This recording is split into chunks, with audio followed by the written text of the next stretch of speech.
السلام علیکم لسنرز، میں ہوں آپ کی ہوسٹ نیلم، اور نیلم آپ کو اپنے چینل میں ویلکم کرتی ہے۔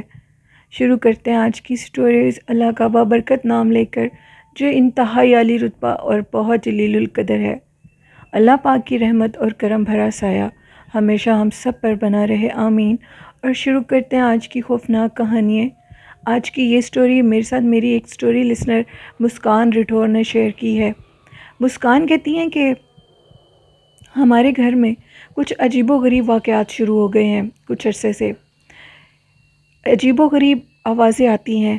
ایک دن میں نماز پڑھ رہی تھی تو نماز پڑھتے پڑھتے مجھے بہت زور زور سے عجیب سی خوفناک آوازیں آنے لگ گئیں، اور جیسے ہی میں نماز پڑھ کے فارغ ہوئی تو مجھے آواز آئی کہ مجھے ادھر آؤ، میری بات سنو، مجھے پیاس لگی ہے، مجھے پانی دو۔ مسکان کہتی ہیں کہ میں اٹھی اور ساتھ والے کمرے میں جا کر لائٹ آن کی اور چیک کیا، لیکن وہاں پر کوئی بھی نہیں تھا۔ میں بہت زیادہ ڈر گئی اور یہ بات اپنی ساتھ والی آنٹی کو بتائی، تو ہماری ساتھ والی آنٹی نے ہم سے کہا کہ آپ جتنی جلدی ہوتا ہے اس گھر کو چھوڑ دو، یہ گھر بہت عصیب زدہ ہے، اس سے پہلے کہ وہ آپ کو کوئی نقصان دے دیں۔ مسکان کہتی ہیں کہ پھر ہم نے وہ گھر چھوڑ دیا اور اب یہ گھر بالکل ٹھیک ہے۔ یہ ایک سٹوری تھی مسکان کی، جنہوں نے کراچی سندھ سے میرے ساتھ شیئر کی۔ تو لسنرز، اس طرح کے گھر ہوتے ہیں، بالکل یہ سچ ہے، اور جنات ہوتے ہیں، یہ بھی اللہ کی مخلوق ہے، کسی جگہ پہ واضح ہو جاتے ہیں، کسی جگہ پر شریر جنات ہوتے ہیں، جو کہ بہت تنگ کرتے ہیں، کچھ جگہ پر ہوتے ہیں جو کہ کبھی اپنا واضح ہی نہیں کرتے۔ تو اللہ پاک ہم سب کو جو شریر جنات ہیں ان سے محفوظ رکھے، آمین۔ دوسری سٹوری میرے ساتھ شیئر کی ہے خرم نے، جو کہ لاہور میں رہتے ہیں۔ خرم کہتے ہیں کہ پورے لاہور میں، آدھے سے زیادہ لاہور، وہاں پر جنات کا بسیرا ہے۔ تقریباً سارے لاہور میں جنات ہیں، بہت زیادہ جنات کا بسیرا ہے۔ ایک دربار ہے جس کا نیم میں مینشن نہیں کروں گا، اس دربار پر باقاعدہ جنات آ کر حاضری دیتے ہیں۔ میرے دوست نے مجھے اس کے متعلق ساری بات بتائی اور کہا کہ اگر تم ان جنات کو دیکھنا چاہتے ہو تو جمعرات والے دن میرے ساتھ چلنا، تم ان کو خود کثیر تعداد میں دیکھتے جاؤ گے۔ میں نے اپنے دوست کی بات پر یہ یقین نہیں کیا کہ جمعرات والے دن اگر جنات آتے بھی ہیں تو وہ لوگوں کو نظر کیسے آئیں گے جب تک وہ اپنا آپ خود کسی کو واضح نہ کروائیں۔ تو میرے دوست نے کہا کہ اپنی آنکھوں سے دیکھ لینا، وہاں پر بہت زیادہ جنات جمعرات والے دن اکٹھے ہو جاتے ہیں۔ ایسا ہی ہوا، ہم لوگ ادھر گئے۔ ابھی عصر ہونے میں کچھ دیر باقی تھی، ہم لوگ اس دربار پر بیٹھ کے حاضری دے رہے تھے، فاتحہ خوانی کر رہے تھے۔ اچانک سے کہتے ہیں کہ جوک در جوک باہر کے دروازے سے چھوٹے بڑے سائز کے مرد اور بچے اور عورتیں اندر آنا شروع ہو گئیں۔ میرے دیکھتے دیکھتے دربار کے سامنے والی دیوار سے جھنڈوں کے جھنڈ نکل رہے تھے انسانوں کے۔ اتنے لوگ اکٹھے ہو گئے کہ میرا دربار کے اندر سانس گھٹنا شروع ہو گیا، میرا ایسے لگ رہا تھا کہ سانس بند ہو جائے گا۔ میں پتہ نہیں کس مشکل سے اس دربار کے اندر سے باہر نکلا۔ مجھے یوں لگ رہا تھا کہ جیسے میری ڈیتھ ہو جائے گی، میرا دل بند ہو رہا تھا، اندر اس قدر رش تھا۔ تو باہر میں نے دیکھا ایک بزرگ شخص دیگ میں میٹھے چاول بانٹ رہا تھا۔ میں نے ان سے کہا کہ اتنے لوگ اچانک سے جوک در جوک آ کہاں سے گئے ہیں؟ تو اس بزرگ نے مجھے کہا، بیٹا آپ نے بہت غلطی کی ہے جمعرات والے دن دربار پر آ کر۔ جمعرات والے دن عصر سے تھوڑی دیر پہلے ادھر جنات کے جھنڈ اکٹھے ہو جاتے ہیں اور اس دربار پر آ کر حاضری دیتے ہیں۔ کوئی نہ کوئی اللہ والا ہے جس کی دعا قبول ہو جاتی ہے، اور وہ ہر جمعرات کو ادھر دیگ بانٹتا ہے، اور یہ کام میرے ذمہ لگایا گیا ہے۔ آج کے بعد کبھی بھی جمعرات کے دن دربار کے اندر جانے کی غلطی مت کرنا۔ بہت سے لوگوں کے سانس بند ہو جاتے ہیں، اور 1 سے 2 لوگوں کی ڈیتھ بھی ہو چکی ہے دم گھٹنے سے۔ بہت مشکل سے میرا دوست بھی باہر نکلا، اس کی طبیعت بھی بہت خراب ہو چکی تھی۔ یہ ہماری آنکھوں کا واقعہ تھا، آج سے 5 سال پہلے یہ واقعہ پیش آیا تھا، جو میں آپ کے لسنرز کے ساتھ شیئر کر رہا ہوں۔ بہت شکریہ خرم اپنی سٹوری شیئر کرنے کے لیے۔ تو لسنرز، اس طرح کا ایک دربار کہا جاتا ہے کہ پنڈی بھٹیا میں بھی ہے، وہاں پر بھی جوک در جوک جنات آتے ہیں جمعرات کے دن، اور لوگ وہاں پر اپنی پوری ہوئی منت کی ٹافیاں بانٹتے ہیں، میٹھی چیزیں بانٹتے ہیں۔ تو یہ واقعہ بھی بالکل ٹھیک ہے۔ بڑھتے ہیں آج کی لاسٹ سٹوری کی طرف۔ یہ سٹوری میرے ساتھ آسٹریلیا سے شیئر کی ہے رانا شکیل نے۔ وہ کہتے ہیں کہ میں آپ کی چینل کی سٹوریز بہت شوق سے سنتا ہوں، اور جو آپ باہر کے ملک کی سٹوریز شیئر کرتے ہیں ان سٹوریز کو میں بہت دلچسپی سے سنتا ہوں اور ان واقعات پہ غور کرتا ہوں، اپنے ارد گرد بھی ایسے معاملات پہ نظر رکھتا ہوں۔ بہت شکریہ شکیل آپ کا۔ شکیل کہتے ہیں کہ میں آپ کے ساتھ ایک واقعہ اپنی زندگی کا شیئر کروں گا۔ ایک دن میں اپنی سسٹر کی طرف جا رہا تھا۔ میری سسٹر میرے سے دوسری سٹی میں رہتی ہیں۔ ہم لوگ کافی عرصے سے آسٹریلیا میں شفٹ ہو گئے ہیں، اور ابھی یہ جو سفر تھا بہت لمبا تھا، یعنی میں رات کے ٹائم سفر کرتا ہوں اور پتہ نہیں لگتا اس ٹائم سفر کا۔ ابھی تک میری شادی نہیں ہوئی اور میں اکیلا تھا۔ اس دن میں نے اپنے ایک دوست کو کہا تھا کہ تم میرے ساتھ چلو، کیونکہ اس کو بھی کوئی کام تھا ادھر، تو میرا دوست کسی وجہ سے میرے ساتھ نہیں جا سکا۔ میں نے ادھر 12 بجے اپنی ساری پیکنگ مکمل کی اور اپنی سسٹر کے پاس ایک ماہ کے لیے رہنے کے لیے چلا گیا۔ میری سسٹر کے بچے مجھے بہت زیادہ تنگ کر رہے تھے کہ ماموں آپ ہمیں ملنے کے لیے آئے، تو ادھر میرے بھی کام سے مجھے چھٹیاں تھیں، تو میں نے سوچا کہ میں ایک ماہ اپنی بہن کے ساتھ اور اس کے بچوں کے ساتھ گزارتا ہوں۔ میں ادھر چلا گیا اور ان کے گھر جیسے ہی میں پہنچا میں بہت تھکا ہوا تھا اور میں سو گیا۔ میری سسٹر نے ادھر حالیہ دنوں میں ایک گھر رینٹ پہ لیا تھا جو کہ 2 سے 3 کنال میں تھا۔ ادھر جو گھر کی بلڈنگز ہوتی ہیں وہ چھوٹی ہوتی ہیں اور لانس بہت بڑے ہوتے ہیں۔ ادھر ہم لوگوں کی طرح یہ سیمنٹ سے اور اینٹوں سے بنی ہوئی دیواریں نہیں ہوتی۔ دوسرے گھر کی اور ہماری باؤنڈری لائن میں ایک ووڈ کی یعنی لکڑی کی ایک دیوار ہوتی ہے، اور وہی ہوتا ہے کہ وہاں پر ہم لوگ دوسری سائڈ پر نہیں جا سکتے۔ نیکسٹ ڈے میں اٹھا اور میں ان کے ادھر لان میں بیٹھا چائے پی رہا تھا۔ بہت خوبصورت موسم تھا، تو ان کے لان میں ان کے اور ان کے ساتھ والوں کے لان کی جو باؤنڈری لائن تھی ان کے درمیان میں ایک گلاب کا پودا لگا ہوا تھا۔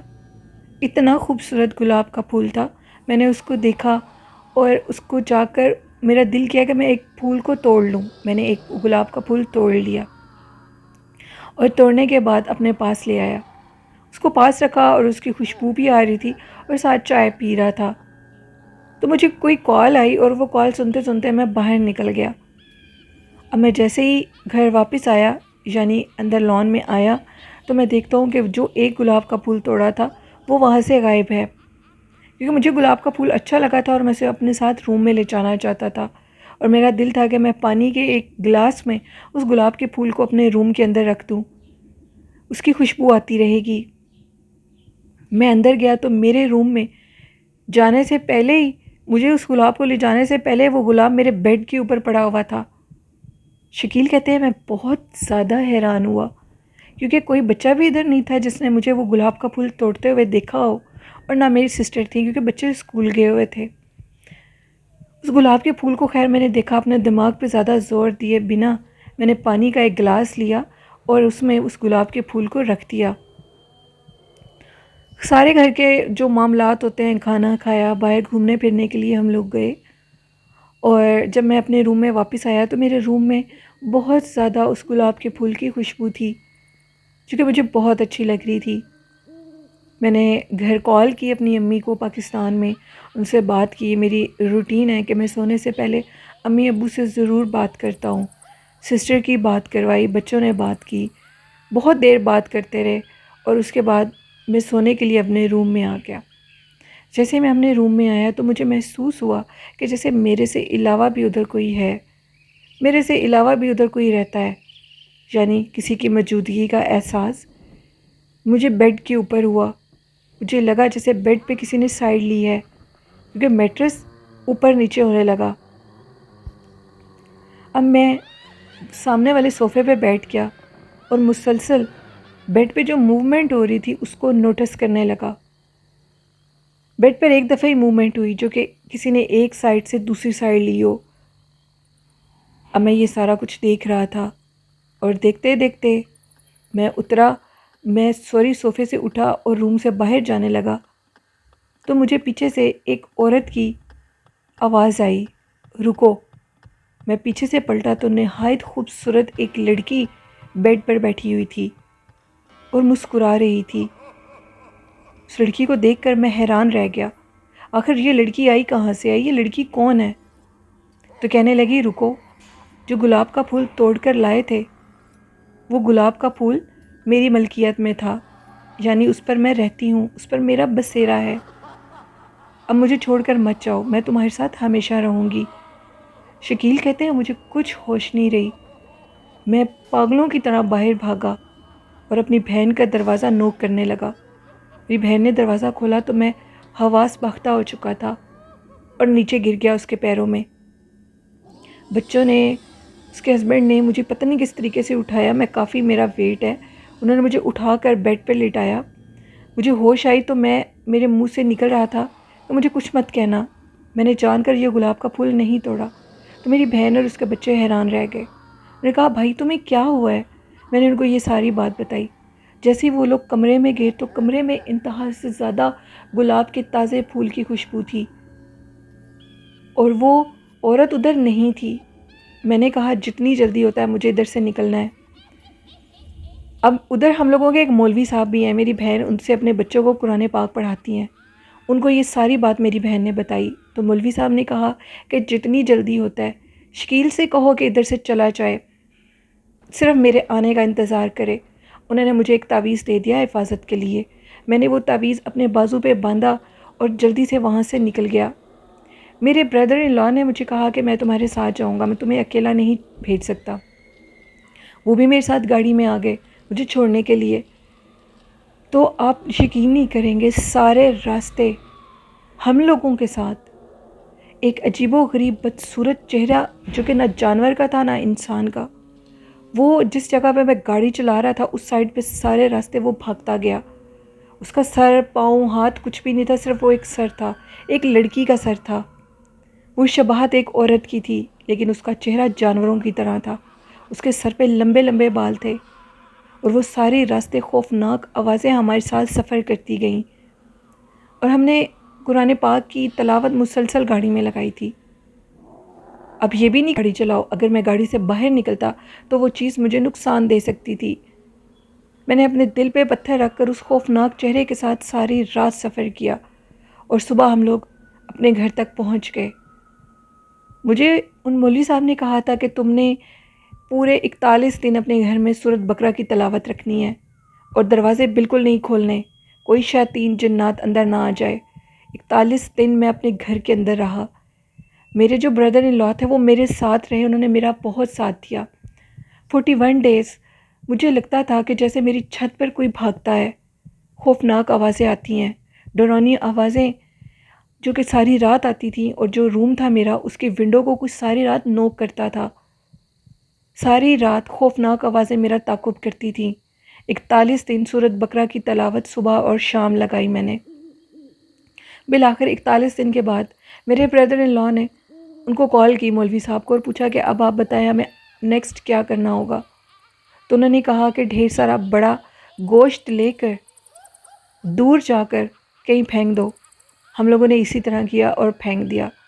وہ گوشت انتہا سے زیادہ تعداد میں زیادہ تھا اور اس کے بعد کچھ دن وہ سلسلہ جاری رہا، لیکن کچھ دن کے بعد وہ میری جان چھوڑ گئے۔ یہ ایک واقعہ تھا میری زندگی کا جو کہ میں نے آپ کے ساتھ شیئر کیا۔ بہت شکریہ شکیل اپنی سٹوری شیئر کرنے کے لیے۔ تو یہ تھی آج کی خوفناک کہانیاں۔ آپ لوگوں کو کیسی لگیں اپنا فیڈ بیک ضرور دیجیے گا۔ آپ بھی اپنی خوفناک کہانیاں میرے ساتھ شیئر کر سکتے ہیں۔ کمنٹ باکس میں اور ڈسکرپشن باکس میں میرا ای میل آئی ڈی اور فیس بک لنک شیئر ہے۔ اور آج کا اچھا میسیج ہے کہ ہمیشہ اپنے رشتہ داروں سے محبت کریں، پیار کریں اور اپنے بڑوں کی عزت کریں اور اپنے والدین کی خدمت کریں۔ آئی ہوپ اس پر آپ ضرور عمل کرتے ہوں گے۔ اسی کے ساتھ اپنی ہوسٹ نیلم کو اجازت دیجیے، دعاؤں میں یاد رکھیے گا۔ اللہ حافظ۔